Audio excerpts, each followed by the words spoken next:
Hi guys! This is cute Bunny. అందరికీ happy new year. ఇది నా ఫస్ట్ మినీ వ్లాగ్ ఇన్ 2026.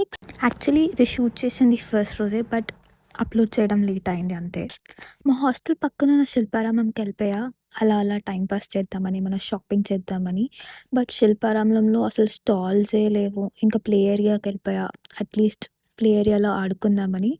ఇంకా అక్కడ కూడా ఒక్కదాన్నే ఉన్న. పిక్చర్స్ క్లిక్ చేసుకొని ప్లే ఏరియా నుంచి డైరెక్ట్‌గా ఇంకా స్టాల్స్ దగ్గరికెళ్ళిపోదామని స్టార్ట్ అయిపోయా. మధ్యలో ఓటింగ్ ఉంది గానీ అట్‌లీస్ట్ 2 పీపుల్ ఉండాలన్నారు. సో, ఇంకా లైట్ తీసుకున్నా. అక్కడి నుంచి స్టాల్స్ దగ్గరికెళ్ళిపోయా. స్టాల్స్‌లో మాత్రం అసలేం స్టాల్స్ లేవు. లైక్ చాలా పెద్దగా ఉంటదనుకున్నాను గానీ ఓన్లీ 4 షాప్స్ ఉన్నాయి. అక్కడ కూడా ఏం పెద్ద కలెక్షన్ ఏం లేదు. ఇంక సరే లైట్ తీసుకున్నా. ఫుడ్ దగ్గరికెళ్ళిపోయా. అక్కడ కూడా ఫుడ్ అటు సమోసాకి ఇంకా థమ్స్ అప్‌కి 80. సర్లే అని తీసేసుకొని ఇంకా తినేసి ఇంకా